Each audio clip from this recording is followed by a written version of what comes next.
this next session. And our first speaker is Dr. Eric Meffre, who is at Yale. Eric's done a lot of really terrific work looking at B-cell tolerance induction and looking at central and peripheral mechanisms of B-cell tolerance induction. And Eric's going to be giving a talk today entitled CD19 PI3 kinase BTK mediates TLR function in human B cells. So I'll turn the time over to Eric. Eric, thanks for being here. Yes, so thank you very much for inviting me and giving me the opportunity to present our latest data on B-cell tolerance in humans. And actually, the theme was PI3 kinase and BTK inhibitors. And I thought maybe my office was bugged because that's exactly what we've been working actually on a specific project that I'm going to present right now. And I probably don't have to remind you very much about the important role of B cells in autoimmunity, and of course, for instance, for autoantibodies that are a hallmark of many of them, and that can either directly or indirectly induce tissue damage. But at the same time, B cells are also involved in the development of these diseases, probably by their antigen-presenting cell function, as shown by by the several mouse models that are actually defective for B cells. And in the absence of B cells, for instance, the NOD mouse models is not developing diabetes anymore, or a very mild version of it. Finally, in humans, the use of rituximab, which is an anti-CD20 that depletes B cells, have shown efficacy in treating patients with rheumatoid arthritis and MS, further solidifying the role of B cells in autoimmune disease. So the interest of my lab has been to study how B cell tolerance is established in humans. And we have done this, we're doing this by determining the frequencies of autoreactive clones in sequential B cell fraction during the development. And what I'm going to show you first is actually the method, which is the strategy for in vitro antibody production. And so what we do, in fact, we sort single B cells from a specific B cell fraction, and then we amplify the immunoglobulin genes. And you can see actually that the efficacy is pretty good. And so we, in fact, after that, clone the VDJ or the VJ fragments that are flanked by restriction sites into expression vectors. And by co-transfecting the heavy and the light chain vectors, then we can produce antibodies in vitro, an antibody that was expressed initially at the cell surface of a single B cell. And so by using, after that, two ELISA assays, we can measure the self-reactivity of these antibodies in vitro. And the two ELISA assays are summarized here. This is there's a polyreactive assay in which we perform 3 different ELISAs with either double-stranded DNA, insulin, or LPS. And I consider polyreactive antibodies that react against all 3 of these antigens. Then we have another assay, which is a HEP2 cell extract ELISA assay, in which in that case you have a much broader range of self-antigens in this plate. And so what we found is actually that, as you can see, there's 2 checkpoints at which we found decrease in the frequency of autoreactive B cells. The first checkpoint occur in the bone marrow and between early immature and immature B cells, and define the central B cell tolerance checkpoint. And this is at which you purge most of very antibodies that are polyreactive. As you can see, drop from 55 to 7%, and then after that, sustain very low frequency throughout development. Then there's a second checkpoint that is actually picked up by the HEP2 reactivity drop in the periphery between new immigrant and mature naive B cells. And so that allows us to detect a second selection step between new immigrant and mature naive B cell in the periphery. Of course, we don't always obtain, like in this case here for healthy donors, the bone marrow and the blood from the same individuals to assess these 2 checkpoints. But as you can see here with the circled values, that because most of the polyreactivity is already purged in the bone marrow, if we assess the polyreactivity in new immigrant B cells that just emigrate from the bone marrow, if we see an increase in polyreactivity, then we can tell that central tolerance has not been established properly. Then, of course, for the HEP2 reactivity, there's no problem since we assess both the frequency of HEP2 reactive clone in new immigrant B cells and mature naive B cells. So after establishing this in healthy donors, what we have assessed is actually the evolution or the functionality of these checkpoints in patients with autoimmune disease. And what we have found, for instance, here in systemic lupus erythematosus, is that these patients have very elevated frequency of autoreactive B cell in the periphery, and at both new immigrant and mature naive, both the new immigrant and mature naive B cell compartment. And this demonstrates, therefore, that these patients suffer from both central and peripheral B cell tolerance checkpoint defects. These defects have been also identified in other patients with autoimmune disease, such as type 1 diabetes patients and rheumatoid arthritis patients, suggesting that actually these defects in B cell selection are common to all these autoimmune diseases. So what we were interested, therefore, is to really understand what are the molecules and pathways that regulate these early B cell tolerance checkpoints that are defective in many patients with autoimmune diseases. And for this, we turn our attention to patients with primary immunodeficiencies in which we know the gene defect, therefore to see the impact of this gene defect on these two B cell tolerance checkpoints. And so we listed here a bunch of the patients that we have already analyzed. And you see they affect very different pathways, the BCR-SYN pathway, toll-like receptor pathway, or interaction between APCs and T cells. But today, what I'm going to especially focus is actually study CD19 deficient patients, because as you can see, obviously, it binds directly PI3 kinase, which is one of the themes of the program. And I'm going to show you actually that there's also implication of BTK that is on the same pathway.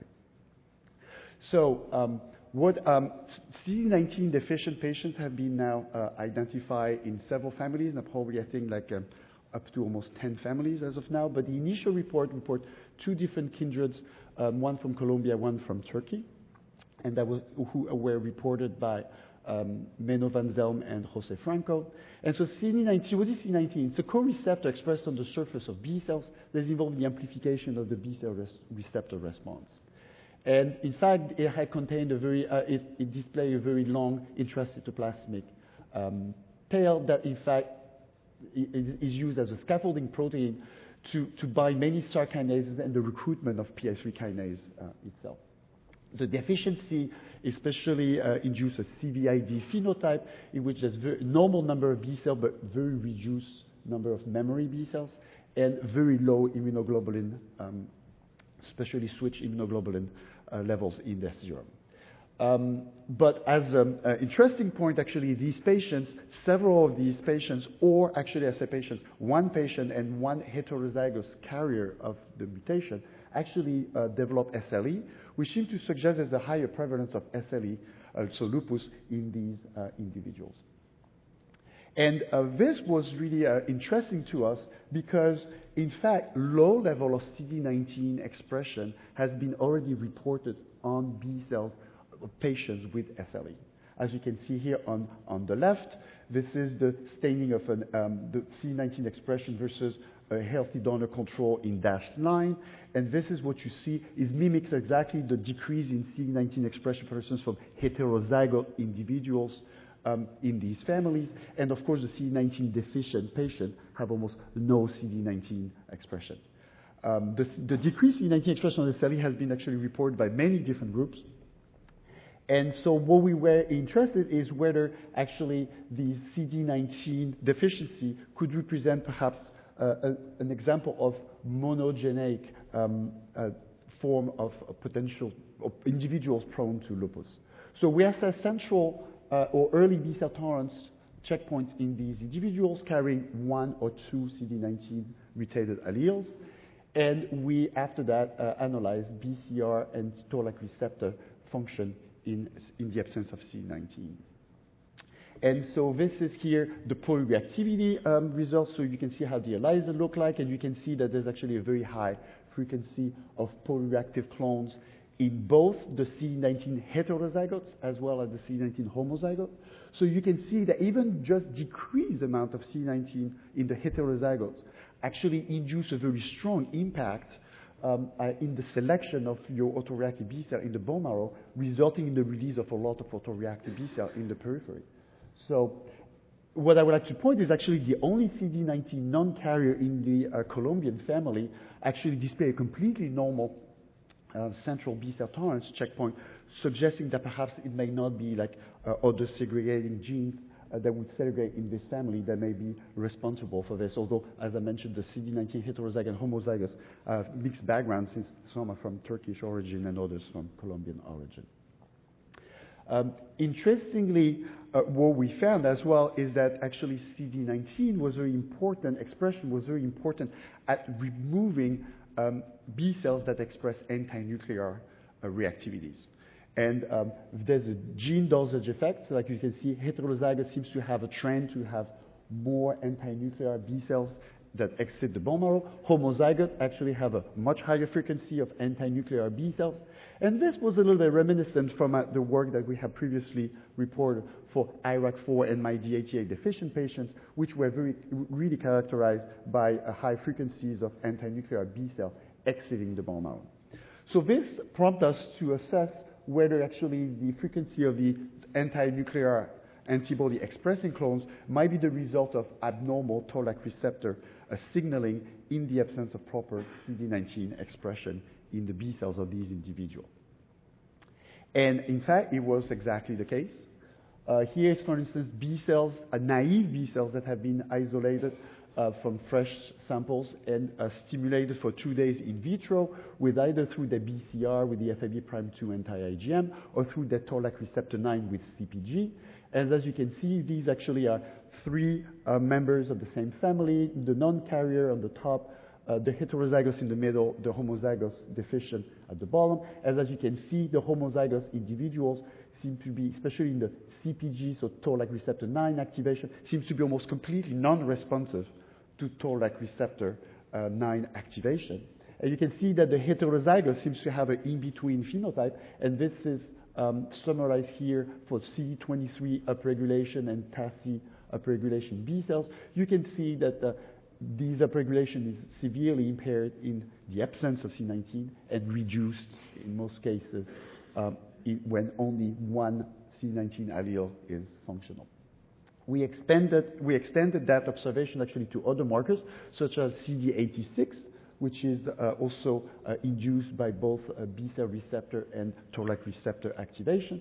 So you can see that there's in the absence of proper CD19 expression, B cell seems to be sluggish and have a much harder time to be activated, which fits, of course, in the case of CD19 complete deficiency, in the fact that the B cells get so not activated that they don't even develop into memory cells and they don't produce antibodies, a characteristic of the condition of these patients.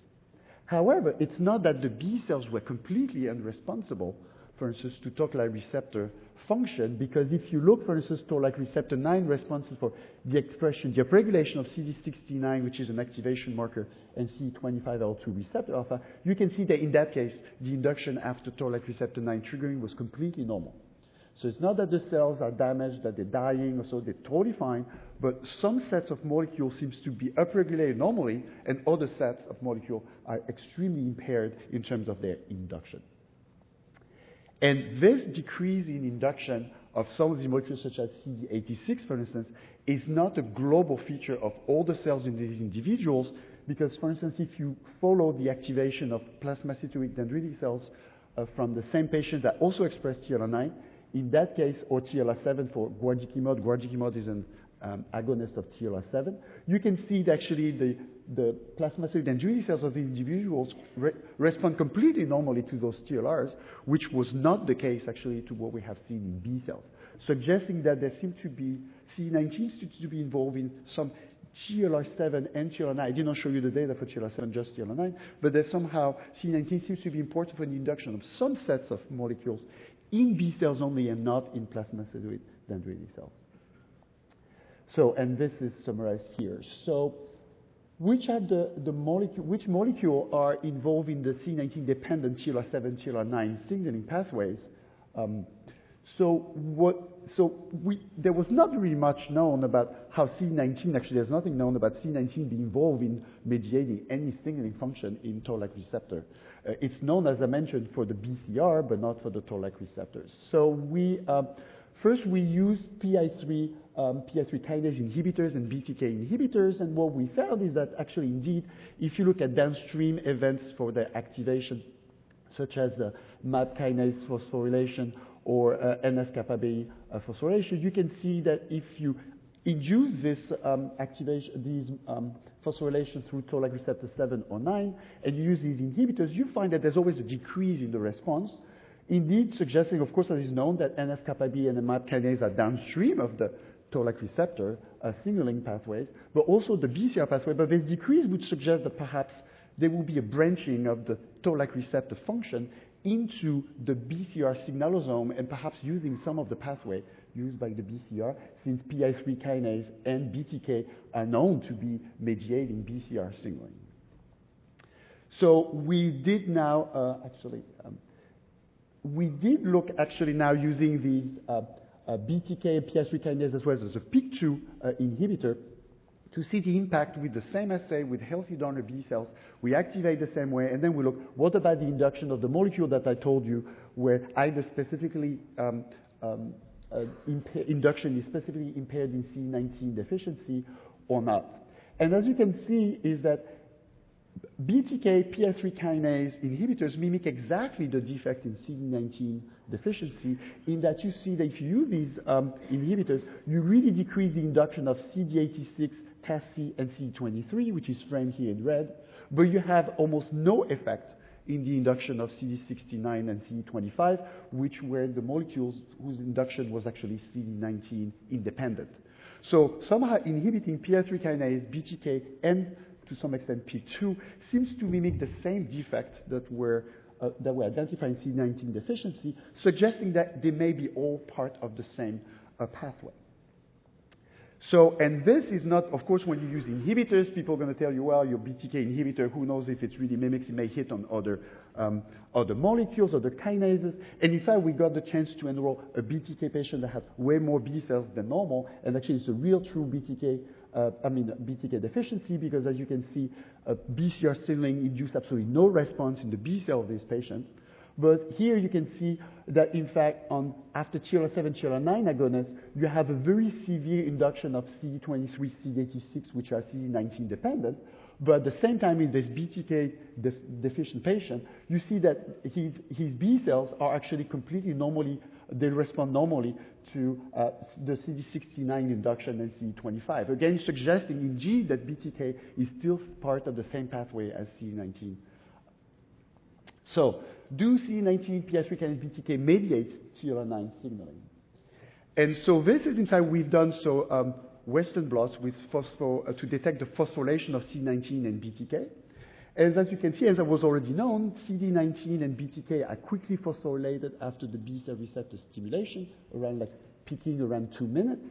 Whereas, as we found, is that actually CD19 and BTK are indeed also phosphorylated after CPG, but with a completely different kinetics at much later time point, peaking in fact around 20 minutes.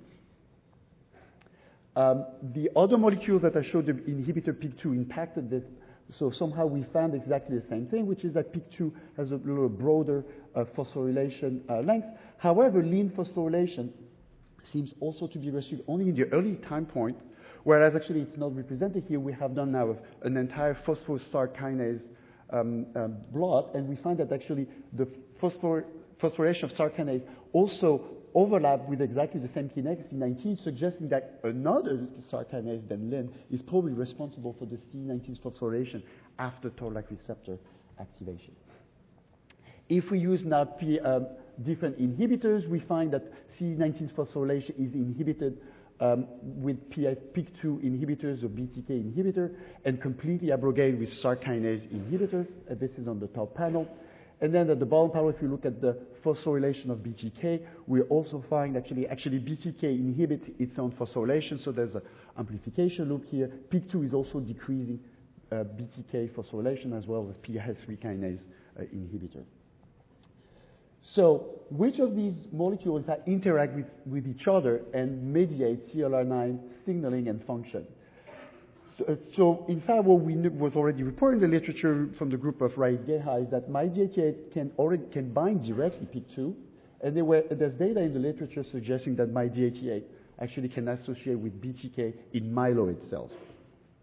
So we did a whole set of co-immunoprecipitation experiments, and here you can see using tonsil human B cells that if you immunoprecipitate, that's on the left panel, with the MyD88 and blot with PIK2 and BTK, you can see that there's association of these three molecules, but there's no direct association with CD19, which does not co-immunoprecipitate with MyD88.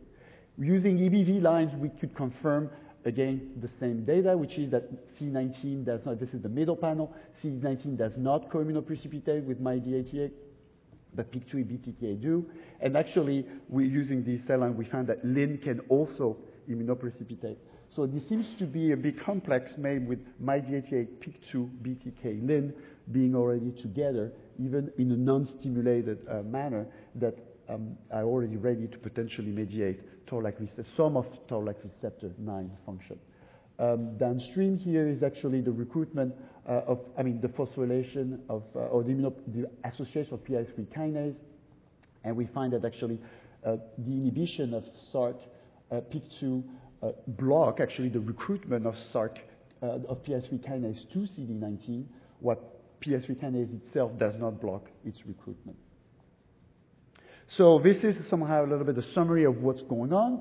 I showed you that in fact we think that CLR7 and 9, in fact, through MyD88 can already bind with PIK2, BTK, and LIN, which can phosphorylate CD19, recruit PI3 kinase amplifying the system by allowing the phosphorylation or further phosphorylation of BTK, PIK2, and having this amplification loop.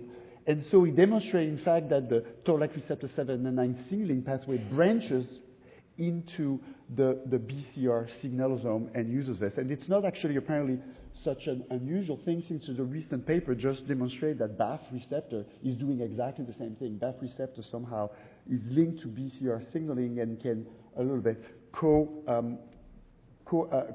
help, in fact, maintain B cell survival by using the BCR signaling pathway.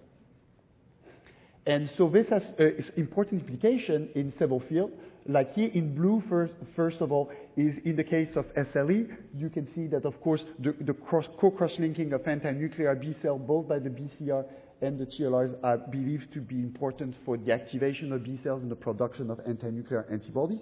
And you can see that blocking BTK would probably block the activation of these B cells. But perhaps more importantly, and what is already shown, is that actually some specific B-cell lymphomas studied by a group of Lou Stout at the NIH have shown that actually these cells have a lot of them have a specific gain of function mutation in MyD88 and also mutation in the IG-alpha, IG-beta, mimicking BCR activation. And they have shown already using the same BTK inhibitor that we use that actually this is very good at treating the patients. And what we want to say, it's not just good because it blocks BCR signaling, but in fact because it counteracts the mutation in MyD88 that is hyperactive, and then block, in fact, the signaling downstream and prevent these lymphoma for their survival signal and amplification signal. Finally, just a few last words of what's going on in these CD19 deficient patients further down the pathway. And here is in the mature naive B cell compartment. So I told you that central tolerance was not functional in these individuals. It turns out that a peripheral tolerance is not functional either, and that a lot of the autoreactive B cell accumulate in the mature naive B cell compartment.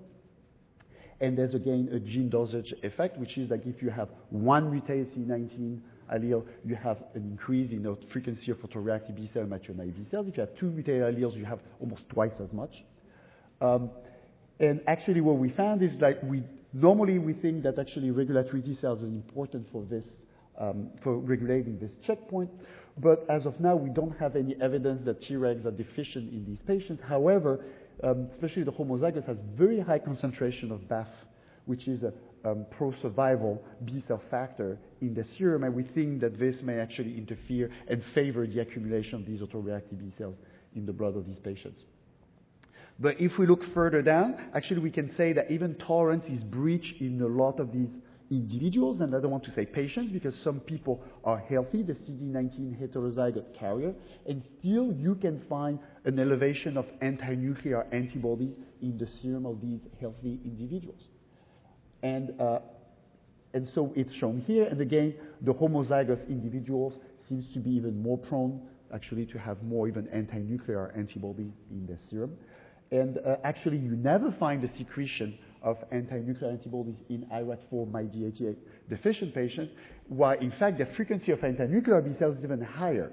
And this we would like to suggest is because, in fact, in IRAK4 MYD88 deficient patients, there's complete absence of activation, potential activation of steroids in all APC compartments, while in CD19 I showed you that the other APCs such as plasmacytoid dendritic cells and others are probably still functional and may provide an direct or indirect help for B cells to secrete and activate the secretion of these autoreactive B cells.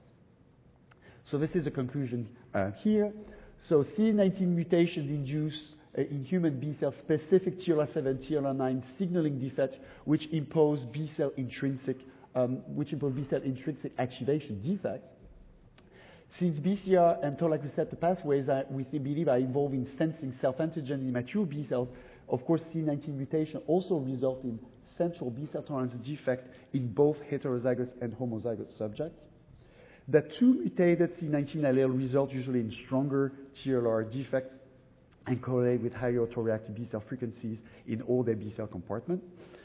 And finally, the normal, like I mentioned, TLR7, TLR9 function in other non-B cell APCs may provide direct or indirect autoreactive B cell help in subjects carrying CD19 mutation, potentially leading to the secretion of autoreactive antibodies and potentially leading to the development of autoimmune disease such as SLE that occurred in some of these individuals.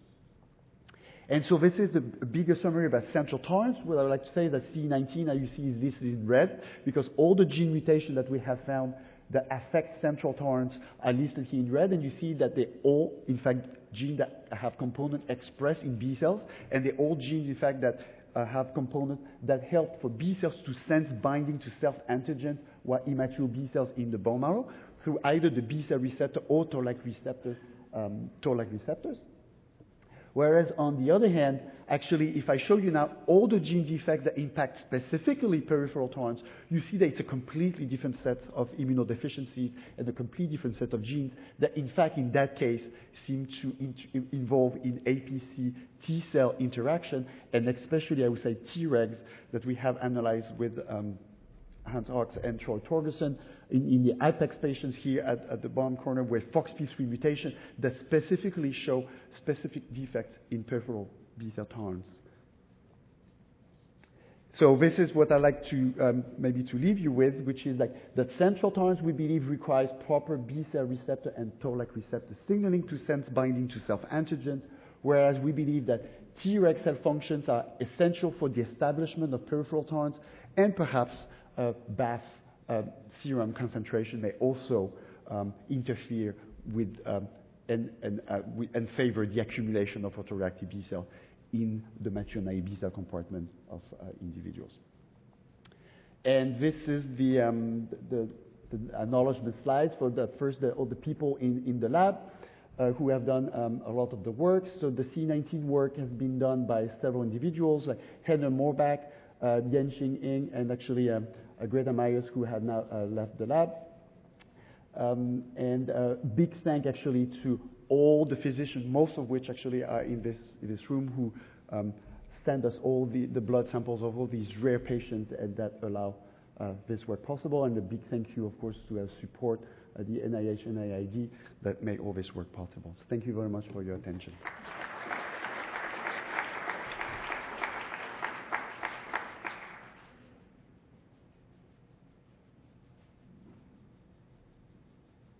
Yeah. There's no such a thing.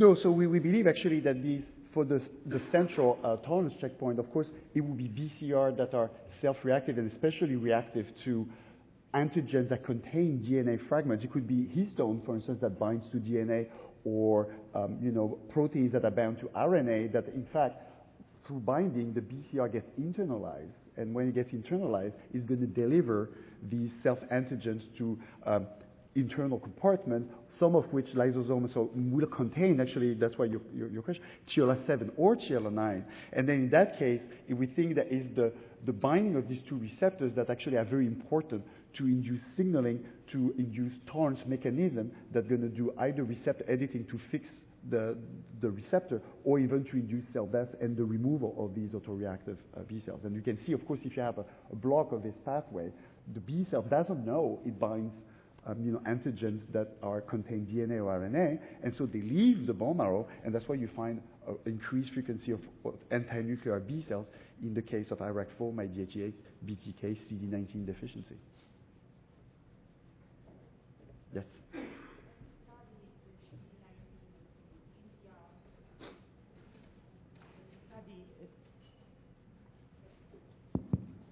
Have you studied the CD19 or the BCR function in SLE or rheumatoid arthritis in patients where they really have B-cell intolerance, I would say? We actually, doing that, we find actually very interesting things. What I would say, of course, is that you have to be very careful when you do that, because we do that only in patients that are untreated. Because, of course, there's one of the treatments, hydrochloroquine, which blocks completely TLR7, TLR9 function, so you cannot do that with these. And steroids also may be interfering, so we're currently doing that, and there's actually some interesting observations. Yep. Thank you.